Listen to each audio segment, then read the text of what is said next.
మధ్యప్రదేశ్‌లోని ఇండోర్‌లో ఒక దారుణమైన సంఘటన చోటు చేసుకుంది. ఒక కిరాతక ప్రియుడు తను ప్రేమించిన అమ్మాయిని అతి దారుణంగా చంపేయడం జరిగింది. సో, పెళ్లి విషయంలో వీళ్ళిద్దరి మధ్య గొడవ రావడంతోనే ఆ ప్రియుడు తన ప్రియురాలిని ఈ విధంగా చంపేశాడని చెప్పేసి విచారణలో తెలుస్తుంది. అయితే దీంట్లో ఉన్న ఇంకొక ఇంట్రెస్టింగ్ పాయింట్ ఏంటి అంటే, ఆ అమ్మాయి చనిపోయిన తర్వాత ఆ ప్రియుడు ఇంకో రూమ్‌కెళ్ళేసి ఆ అమ్మాయి ఆత్మ కోసం పూజలు మొత్తం కూడా తాంత్రిక పూజలు చేయడం అయితే జరిగింది. ఆ అమ్మాయి ఆత్మని తిరిగి తెచ్చుకోవాలని ఒక ప్రయత్నం అయితే అతను చేసినట్టుగా కూడా చెప్తున్నారు. ఇది ఇప్పుడు చాలా మందికి షాక్‌కి గురి చేసింది. అసలెందుకు చంపాడు? ఎందుకు ఆత్మ కోసం తాంత్రిక పూజలు చేశాడు? అని జెప్పేసి ఇప్పుడు దాని పైన కూడా ఇన్వెస్టిగేషన్ అయితే జరుగుతుంది. అసలేం జరిగింది ఈ ఇష్యూలో అనేది మనం కంప్లీట్‌గా ఒకసారి మనం చూద్దాం. సో, ఇది మధ్యప్రదేశ్ ఇండోర్‌లోని ద్వారకాపూర్‌లో జరిగింది. సో, ఇక్కడ అతని పేరు నిందితుడు పీయూష్ దమ్నోడియా అలాగే ఆ అమ్మాయి ఇద్దరు కూడా గత కొంతకాలం నుంచి కూడా ప్రేమలో ఉన్నారు. వీళ్ళిద్దరూ కూడా ఎంబీఏ చదువుకుంటున్నారు. సో, ఒకే కాలేజు, ఒకే క్లాస్ కావడంతో సో, వీళ్ళిద్దరి మధ్య పరిచయం ఏర్పడింది. ఆ పరిచయం కాస్త ప్రేమగా మారింది. అయితే కొంతకాలం నుంచి కూడా ప్రేమలో ఉన్న నేపథ్యంలో ఆ అమ్మాయి పెళ్లి ప్రపోజల్ తీసుకురావడమే వీళ్ళ మధ్య గొడవలకు కారణమైందని చెప్పేసి చెప్తున్నారు. అయితే ఆ నిందితుడు ఆ అబ్బాయి ఎవరైతే ఉన్నారో వాళ్ళ ఫ్యామిలీలో ఈ పెళ్ళికి ఒప్పుకోలేదు. వాళ్ళు అడ్డు చెప్పారు. లేదు మీ అమ్మాయితో పెళ్ళికి ఆహ్, మాకిష్టం లేదు అని చెప్పేసి వాళ్ళు చెప్పడం జరిగింది. సో, దీంతో వాళ్ళ పేరెంట్స్ మాటని ఇతను కాదనలేకపోయాడు.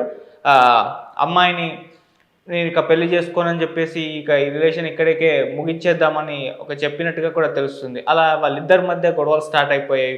ఇన్నాళ్ళు ప్రేమించుకున్నాం, పెళ్లి చేసుకుందాం అనుకున్నాం. ఇప్పుడేంటి ఇలా చేస్తున్నావు అని చెప్పేసి ఆ అమ్మాయిని నిలదీయడం కూడా జరిగింది. సో, ఈ విధంగా పెళ్ళికి సంబంధించి వాళ్ళిద్దరి మధ్య తరచూ అయితే గొడవలు జరుగుతూ ఉన్నాయి. అయితే ఈ నేపథ్యంలో ఒకసారి చర్చించుకుందామని చెప్పేసి ఒక రూమ్ అద్దెకు తీసుకొని అక్కడ ఇద్దరు కూడా వెళ్లారు. సో, అక్కడ మళ్ళీ పెళ్ళికి సంబంధించే గొడవలు వాళ్ళిద్దరి మధ్య రావడం జరిగింది. మాట మాట పెరిగింది. సో, తీవ్రతరం అయిపోయింది వాళ్ళిద్దరి మధ్య గొడవ. ఆ వాగ్వివాదం ఎంతవరకు చేరిందంటే, ఆ అమ్మాయి ప్రాణాల మీదకే తెచ్చేసింది. సో, ఆ నిందితుడు ఆ అమ్మాయి గొంతు నులిమి అక్కడికక్కడే చంపేసి, ఆ తర్వాత తను పారిపోవడం జరిగింది. అయితే కొన్ని రోజుల తర్వాత ఆహ్, ఆ రూమ్ నుంచి ఆ అద్దె గది నుంచి బ్యాడ్ స్మెల్ రావడంతో చుట్టుపక్కల స్థానికులు ఉంటారు కదా! వాళ్ళందరూ అబ్జర్వ్ చేశారు. ఏదో బ్యాడ్ స్మెల్ వస్తుందని చెప్పేసి. సో, వాళ్ళు వెంటనే అటు పోలీసులకు ఇన్ఫార్మ్ చేసేసారు. పోలీసులు అక్కడికొచ్చేసి ఆ రూమ్ పగలగొట్టి లోపలికెళ్ళి చూడగా ఆ అమ్మాయి ఆ మృతదేహం అయితే అక్కడ కనిపించడం జరిగింది. సో, వాళ్ళకు తెలిసిపోయింది అమ్మాయిని చంపేశారు అని చెప్పేసి. ఆ తర్వాత వాళ్ళు ఇన్వెస్టిగేషన్ చేస్తే ఆ అబ్బాయి ఇతనే చంపేశాడు. ఆ అమ్మాయిని ప్రేమించిన ఆ నిందితుడు అతని పేరు పీయూష్. అతను చంపేశాడని చెప్పేసి వాళ్ళ విచారణలో తేలింది. సో, అతని కోసం వెతికే ప్రయత్నం కూడా చేసేశారు. అయితే ఈ నేపథ్యంలో వాళ్ళకింకా విచారణలో ఏం తేలింది అంటే అతను చంపేసిన తర్వాత మహారాష్ట్రలోని పన్వెల్ అనే ఒక ప్రాంతానికి అక్కడికి పారిపోయాడు. అక్కడ ఒక రూమ్‌లో ఆ అమ్మాయి ఆత్మ కోసం తాంత్రిక పూజలు చేయడం మొదలుపెట్టేశారు. సో, ఇవి పోలీసుల విచారణలో బయటపడడం అయితే జరిగింది.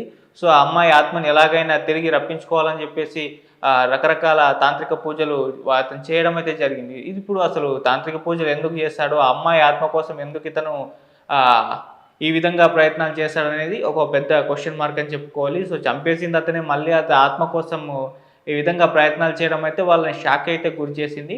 సో, పోలీసులు కూడా షాక్‌కి గురయ్యారు. అలా చంపేసి ఇలా తాంత్రిక పూజలు చేశాడని చెప్పేసి.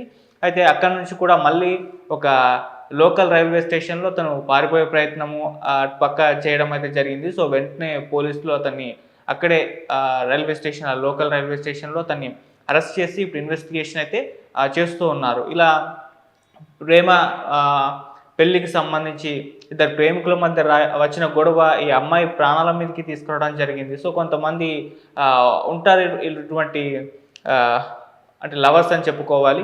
సో, చాలా డీప్‌గా ప్రేమిస్తారు. మళ్ళీ కుదరదని చెప్పేసరికి ఈ స్థాయి చంపేంత వరకు వెళ్తూ ఉంటారు. ఈ విధంగా ఈ కిరాతక ప్రియుడు చేసిన ఈ ఘాతుకం వల్ల ఆ అమ్మాయి ప్రాణాలైతే పోయింది. అయితే ఆ తర్వాత అమ్మాయి వాళ్ళ ఫాదర్ అతని గురించి కొన్ని సంచలన విషయాలైతే బయట పెట్టడం జరిగింది. కొన్ని సంచలన ఆరోపణలు అతను కూడా చేశాడు. ఆ అమ్మాయి అశ్లీల ఫోటోలని తను తీశాడని చెప్పేసి, వాటిని బయట పెడతాను, సోషల్ మీడియాలో పెట్టేస్తానని చెప్పేసి తనని భయపెట్టాడని చెప్పేసి కూడా వాళ్ళ తండ్రి ఆరోపణలు చేశాడు. అలాగే ఎంబీఏ మొత్తం కోర్సు ఫీజు ఎంతైతే ఉంటుందో అవన్నీ కూడా తన కూతుర్నే ఇతను కట్టుకోమన్నాడని చెప్పేసి కూడా అతను చెప్పడం జరిగింది. సో, ఇలా బ్లాక్‌మెయిల్ చేసేవాడు, భయపెట్టేవాడు అని చెప్పేసి కూడా వాళ్ళ తండ్రి అయితే ఈ విధమైన ఆరోపణలు అయితే చేయడం జరిగింది. అలాగే మా అమ్మాయి ఫోన్‌ని కూడా అతను మొత్తం కూడా దాన్ని ధ్వంసం చేశాడని చెప్పేసి కూడా అతను చెప్పడం జరిగింది. సో, ఈ విధంగా అమ్మాయి వాళ్ళ ఫాదర్ అయితే ఆ నిందితుడి పైన ఇటువంటి ఆరోపణలయితే చేసేసాడు. సో, కంప్లీట్‌గా బ్లాక్‌మెయిల్ చేసి తనని కంట్రోల్‌లో ఉండే ప్రయత్నం చేశాడు. టార్చర్ పెట్టేసాడని చెప్పేసి చెప్పారు. అయితే వీటికి సంబంధించి ఇప్పుడు పోలీసులు ఇన్వెస్టిగేషన్ చేస్తున్నారు. ఇంకా విషయాలు బయటపడాల్సిన అవసరం అయితే ఉంది. అయితే ఆ నిందితుడు అమ్మాయి ఆహ్, ఫోన్నయితే ధ్వంసం చేస్తారు కదా! ఆ ఫోన్‌కు సంబంధించి ఇప్పుడు దాంట్లో ఉన్న డీటెయిల్స్‌ని వెలికితీసే ప్రయత్నం కూడా పోలీసులు చేస్తున్నారు. సో, మొత్తం ఆ డిజిటల్ సాక్ష్యాల్ని బయట పెట్టేందుకు కూడా వాళ్ళు శ్రమించడం అయితే జరుగుతుంది. సో, ఏదేమైనా ఇప్పుడు ఈ న్యూస్ దేశవ్యాప్తంగా కూడా వైరల్ అవుతుంది. ప్రేమించిన అమ్మాయిని అంటే చంపేసి ఆత్మ కోసం తాంత్రిక పూజలు చేయడం అనేది చాలా కొత్తగా అనిపించింది కొంతమందికి. సో, ఈ మధ్య కాలంలో ఇలా ప్రేమికుల గొడవలు ప్రాణాల మీదకి తెచ్చేంత వరకు వెళ్తున్నాయి. ఇటువంటి సంఘటనలు పెరిగిపోతున్నాయి సొసైటీలో అని చెప్పేసి కూడా చాలామంది మాట్లాడుతున్నారు. సో, ఈ మధ్య కాలంలో దేశవ్యాప్తంగా మనం చూస్తూ ఉన్నాం. ఒకవైపు ఆహ్, భార్యలు భర్తల్ని చంపేస్తున్న ఘటనలు, ప్రేమికులు చనిపోతున్న ఘటనలు, కొన్ని సందర్భాల్లో పిల్లల్ని చంపేస్తున్న ఘటనలు ఇటువంటివి క్రైమ్‌కి సంబంధించి ప్రేమ, అక్రమ సంబంధాలు, వివాహేతర సంబంధాలు వీటికి సంబంధించి ఎక్కువగా గొడవలు జరిగి ఆ గొడవలకు అంటే ఆ గొడవలు తీవ్రతరం అయిపోయి ప్రాణాల మీదకి తెచ్చేంత వరకు వెళ్తున్న సందర్భాలు ఎన్నో ఉన్నాయి. సో, అటువంటిదే ఇది కూడా మధ్యప్రదేశ్‌లో జరిగింది. ఇలా ప్రియుడు తన ప్రియురాలిని చంపేసి తన ఆత్మ కోసం తాంత్రిక పూజలు చేసి మరి అంటే తాంత్రిక పూజలు చేసి ఆత్మ వచ్చిన తర్వాత ఏం చేయాలనుకున్నాడో అది తెలీదు. సో, ఇప్పుడైతే పోలీసులు అతన్ని ప్రాపర్‌గా కంప్లీట్‌గా ఇన్వెస్టిగేషన్ చేస్తున్నారు. మరి అతను ఏం చెప్తాడో చూడాలి. మరిన్ని విషయాలైతే ఇంకా బయటపడాల్సిన అవసరం ఉంది. సో, తొందరలో వాటికి సంబంధించి వివరాలైతే బయటపడే అవకాశాలైతే కనిపిస్తున్నాయి. సో, అప్పటి వరకు వెయిట్ చేద్దాం. సో, మరి ఎటువంటి శిక్షలు అంటే ఎటువంటి సాక్ష్యాలు పోలీసులు సేకరించి అతనికి ఎటువంటి శిక్ష పడేలా చేస్తారనేది